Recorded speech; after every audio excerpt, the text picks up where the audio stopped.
Section 1. You will hear a tourist asking for information at a tourist office.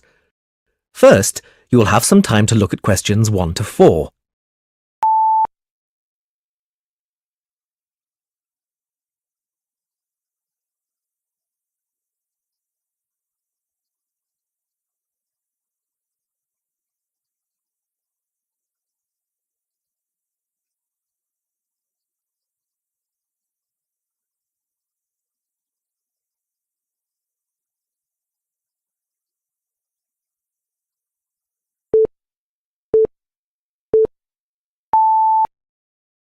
Now we shall begin. You should answer the questions as you listen because you will not hear the recording a second time. Listen carefully and answer questions 1 to 4. Hello, how can I help you? Hello. Is it possible to book a bus tour of the city here? Of course, sir. When would you like to take the tour?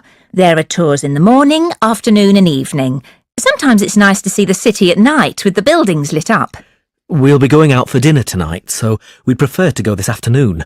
Oh, and it's for 2 people. Right. Now, I just need some details. Can you give me the names of the 2 people, please? Yes, Susan Field and James Carter. Susan Field and James... Sorry, can you spell your surname for me, please? It's Carter. Carter. Thank you. And can I have a contact telephone number? Why do you need one? Just in case we have to cancel the tour and need to contact you. I see. Well, my mobile number is 07988 636 197.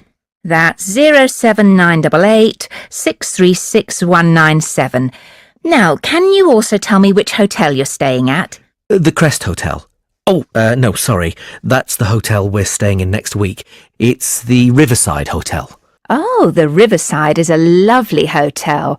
Are you enjoying your stay? Yes, we are, very much. We'd definitely recommend it to others. Oh, I am glad. Now, I can book you on the tour at 4 p.m. Would that suit you?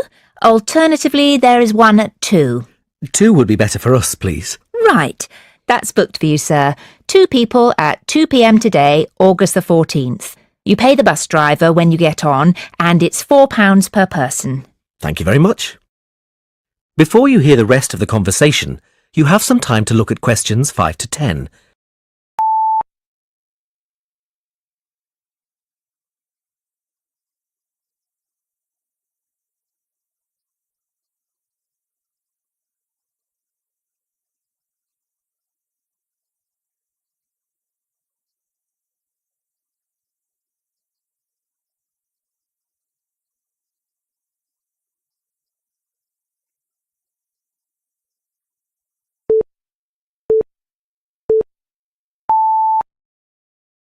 Now listen and answer questions 5 to 10.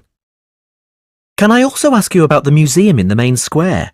I was reading about it in my guidebook and was shocked to see that the entrance price is £10. Why does it cost so much? Well, the museum has the largest collection of Latin American art in Europe. People come from all over the world to see it. But that's not the reason why it's so expensive to get in. You see, the building is very old and it needs repairs. The £10 ticket cost will go towards repairing the roof and the walls. I see. Well, I suppose it's worth paying £10 to see the collection. Yes, I think so too. Is there anything else I can help you with? Actually, there is. I was wondering if you knew of any good restaurants in the area. Well, there are a few restaurants near the harbour and a couple on the beach, which are nice. The problem is that the smell of the fish market is quite strong down there. I don't think my girlfriend would be very pleased. I know what you mean. It's not very romantic, is it? My advice would be to go to the next town. It's bigger and the restaurant selection is wider. You can get there by taxi and it only takes about 10 minutes. The town is quite picturesque. Is it for a special occasion? Yes, it's my girlfriend's birthday, so I'd like to go somewhere special. Do you know any of these restaurants well enough to tell me about them? Well, I know about a few of them, and there are pictures in this leaflet here. Oh, this one here is lovely, the Bellevue, and it's extremely popular. It has a famous chef, so it's not cheap, but the standard of the food is very high. It's right by the sea and there are wonderful views if you get a good table. Then there's the Lighthouse Cafe, you can see the picture here, which isn't really a cafe at all. In fact, it's a great restaurant and a lot of TV celebrities and actors eat there. The place has been going for over 100 years. It's quite an institution around here. I'm not sure about those two. They sound too expensive to me. I was thinking of somewhere small, not too upmarket, but with good food. In that case, what about Harvey's? The same family has run this restaurant for over a century, and it's reasonably priced and really popular with local people. Oh, and there's another family-run restaurant, Stonecroft House. New owners took over a month ago, and they're getting good reviews. There's a new chef there, and the food is meant to be very good. This leaflet has the contact details for all the restaurants, so you can just call them if you'd like to book a table. Great, thanks. You've been very helpful. That is the end of section 1. You now have half a minute to check your answers.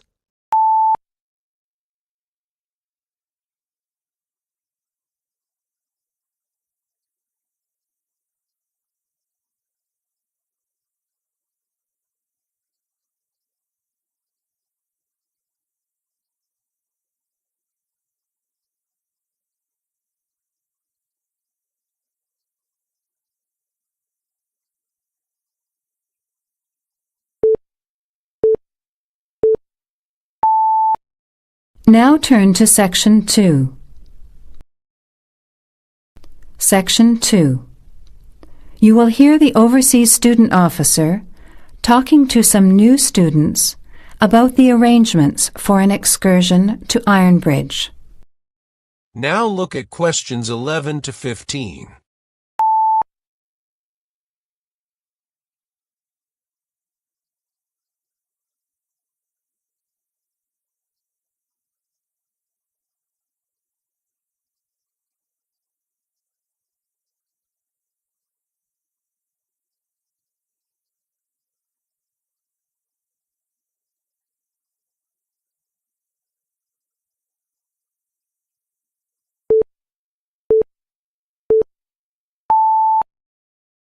Now listen and answer questions 11 to 15. Hello everyone, my name is Pamela Sutcliffe and most of you already know that I'm the Overseas Student Officer here at Salopian Technical College. Next Tuesday, the 28th of September, we have arranged an excursion for all new students to the important historical town of Ironbridge. We are hoping you'll all come, because not only is the history of Ironbridge very important and interesting, but also an excursion like this is a relaxed and fun way to get to know each other.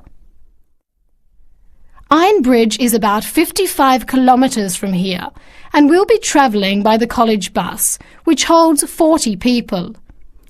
If there are more than that, we'll bring a couple of staff cars as well, though I might ask you to indicate on the list if you have a car and would be willing to take a couple of passengers.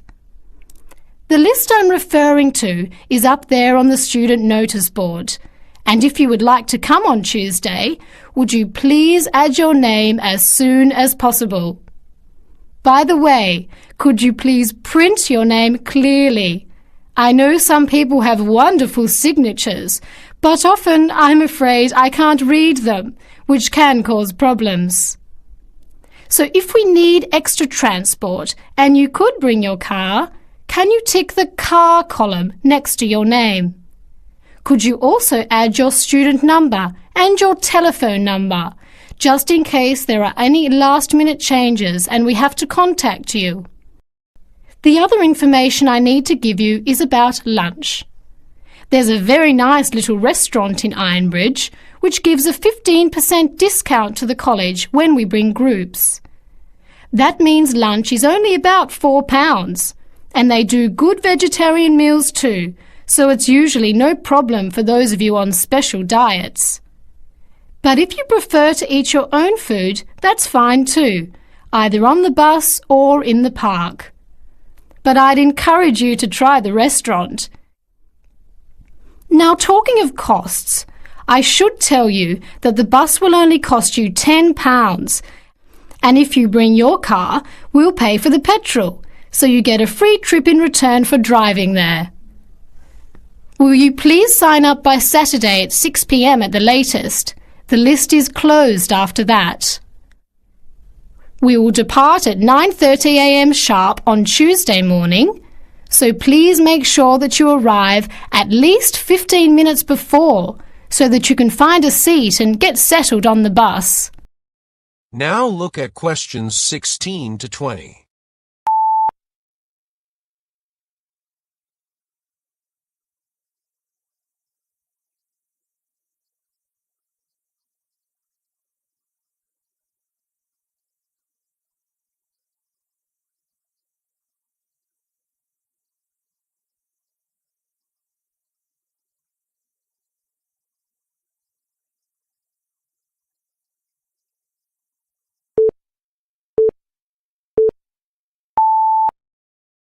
Now listen and answer questions 16 to 20. The college bus garage is behind the engineering workshop. It's quite easy to find. If you come here to the Student Union building, then walk east down the avenue until you get to the childcare centre on your left, and then turn left and walk past the sports centre and the tennis courts, which are both on your left. Cross over Central Square, and opposite you is the engineering workshop. Walk around the back and you'll see the bus. Please wear comfortable shoes, as we'll be walking around Ironbridge and be on our feet for most of the day. Wear a warm jacket, and you might like to bring an umbrella and a backpack to put them in if the weather's warm and sunny, which we hope it will be, but of course we can't guarantee that. Certainly bring your cameras and any snacks or drinks for the bus journey there and back, which should take about an hour and a half each way. You should all check the notice board on Monday, and we'll also put a note in your mailbox to confirm arrangements, so don't forget to check it. Now, why are we visiting Ironbridge? Well, Iron Bridge, as the name suggests, has got the original iron bridge. That is, the first ever iron bridge in the world. It was the birthplace of the Industrial Revolution, and for 40 years it led the world, as Britain changed from an agricultural society into an industrial one. It's hard to imagine today that this pretty, sleepy little tourist town was one of the most important places in England for over a century. Just imagine, 200 years ago, people from all over Europe and even North America came to Ironbridge to learn about what was then the latest technology. Today it is listed as a World Heritage Site by the United Nations, as they consider the unique collection of industrial monuments, rank it alongside the Grand Canyon, the pyramids, and the Great Barrier Reef. One place that's fun to visit is Blist Hill, which is a reconstruction of a small Victorian industrial town where people are working and living as they did 100 years ago. I hope you'll enjoy the day. It's been a very popular excursion in previous years, so I'm looking forward to going again next Tuesday. Now don't forget to put your name on the list as soon as possible. That is the end of section 2. You have half a minute to check your answers.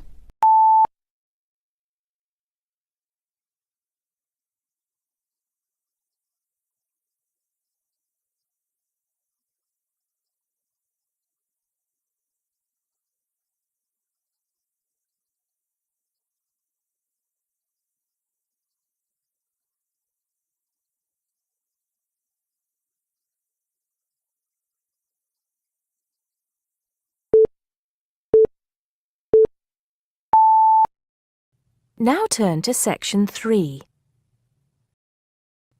Section 3. You'll hear two students talking about different aspects of their university.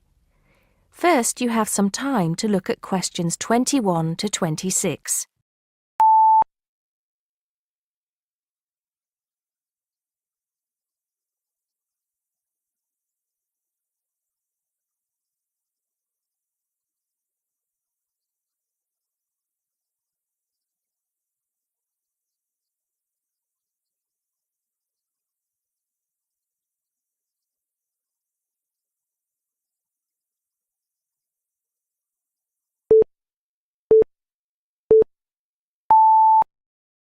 Now listen carefully and answer questions 21 to 26. Great party last night. You should have come. But anyway, so what have we got to do here? We're supposed to fill this form in by ourselves, but I'm sure it's okay if we chat about it first, don't you think? Yeah, sure. So, there are 10 questions and we've got to tick numbers 1 to 5 for each question. 5 means really good. 1 is bad. Question number 1. Was the course well organized? We'll give that a 5, agree? Yep. No question about that. What does question 2 mean, though? Was the teacher flexible? Is it good to be flexible? Well, that means, was the teacher very strict? Or maybe she gave you more time to complete your assignment. Things like that. So for that question, we should give her a 5. She always gave us an extra day, didn't she? And she wanted to know our opinions on things. We had great discussions. Fair enough. What about this one? Was the teacher friendly and encouraging? I'm not sure about that. She was friendly to some students, but I think she had a problem with Mike and Alex, who were usually late. She did get a bit irritated with them sometimes. Yeah, we weren't too happy about them either, though. I know it was a bit early, with classes starting at 8:30, but you choose if you want to sign up to them or not. So that's no excuse, really. Yeah, they could have taken the evening classes if they didn't want to wake up early in the morning. Now, what about these questions on the course books? Look, the business studies book was interesting, but I thought the human behavior one was boring. Really? That's the one I like the most, perhaps because I want to study psychology. You want to become master of the universe, managing a huge multinational company, don't you? There's nothing wrong with being ambitious, you know? The best laid plans of mice and men. What's that? Some sort of quote? Stop being so literary. Let's get on with question 5. Did you find the campus library a useful resource? Well, most of the books I wanted had already been taken out, but the internet access was definitely useful. Let's give that a 4. Okay, and the staff there were always friendly and helpful. Before you hear the rest of the conversation, you have some time to look at questions 27 to 30.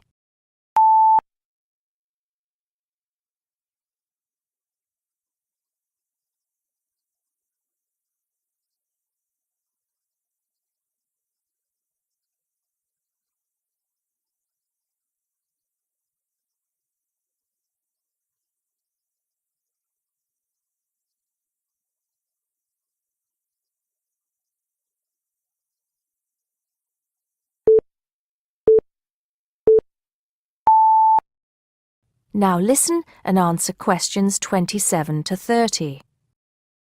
Now, what's this? You know, they keep going on at us about how we don't use the off-campus library enough. I suppose this question is to test if we know where things are there. So here's a plan of the library. You use it more than me. I've only been there once, actually. You tell me. Right. So as you go in, the librarian's desk is on your right. Directly opposite is the section for new publications, new books the college has acquired. Some of them are actually written by our own teachers, interestingly enough. Then there's lots of seating and the computers. Behind that, we've got the periodicals, newspapers and magazines. And that's before the reference section, you know, with the books you can't take out. Dictionaries and encyclopedias?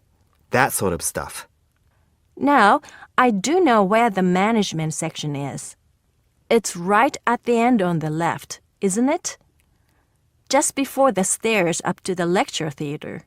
No. Sorry. Management and business studies, along with marketing, are all as you said, at the back, but on the right. Oh, So what's on the left then? That's the fiction section, or literature. Now, if you want to photocopy something, where do you go? I think I remember. Isn't it one of the rooms after the entrance on the right? Yeah, it's between the multimedia room and the seminar room. They're all behind the librarian's desk. What about the toilets? For those, you have to go downstairs. That's where the computer studies section is too, for some reason. Let's get on with the next question. That is the end of section 3. You now have half a minute to check your answers.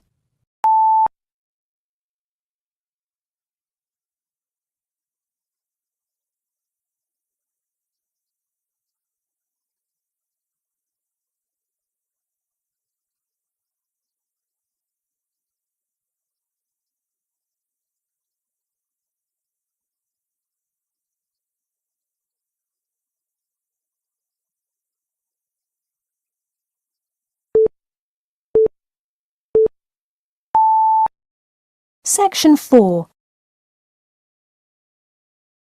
You will hear part of a lecture about factors you should consider when creating advertising materials and the effects they can have on your product sales.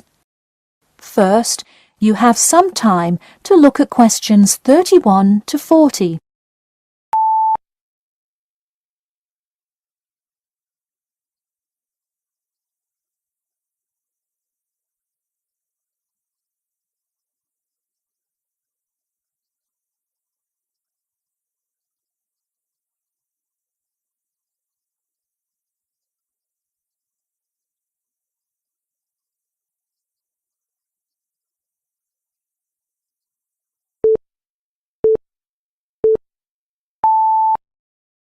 Now listen carefully and answer questions 31 to 40.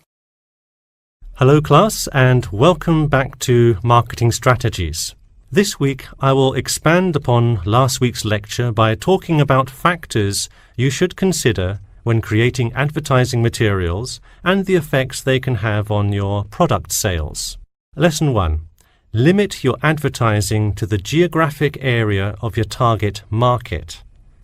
Though you may have a product that people want in a large area, the distance that customers are willing to travel is a significant factor in their choice of where to purchase that product. Take this example. If you're really hungry and decide you want a burrito, would you choose the restaurant that is a block from your apartment, or the one that is just as good, or even slightly better, across town? Of course, you'd pick the closer restaurant. Next, there's the method of communication to your target market. How do you decide among radio ads, TV commercials, flyers, or even word of mouth? While we often think of the visual presentation of ads, there's much more to advertising than the look. Studies show that consumers are much more likely to remember advertising slogans if there's also a sound plate. Did you know that your sense of smell is closely linked with memory?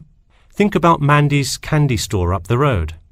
Every time you walk past it, you can just smell the chocolate, right? I bet you can almost smell it now. Just mentioning the name brings about the smell memory and, in turn, a chocolate craving. What better way to sell chocolate bars? Obviously, sometimes appealing to the senses isn't the most practical way to advertise. For example, it's a good idea to come up with a marketing strategy that adapts to the product, especially digital products. The flexibility of this kind of products is extremely important, so it's very common for advertisers to form one single layout for all of their ads, the visual, the medium, even the majority of the content, and simply update the ad each time they come out with a new version. Remember, advertising is all about stirring up the right feeling in your potential customers, whether by stimulating the senses, appealing to the intellect, and so on. Once the customer experiences the ad, the important thing is his or her reaction. Someone could love the ad you made, but unless he or she considers buying the product, you've failed to get the reaction you were looking for. So once you have successfully reached your target customer, and you have his or her business, often you'll want to expand to a larger market. More often than not, the same marketing strategies you used in your small campaign may not work for a larger audience. The larger you scale your product, the more factors you must consider. For instance, Apple operates worldwide, so they must tailor their advertising for each market they enter.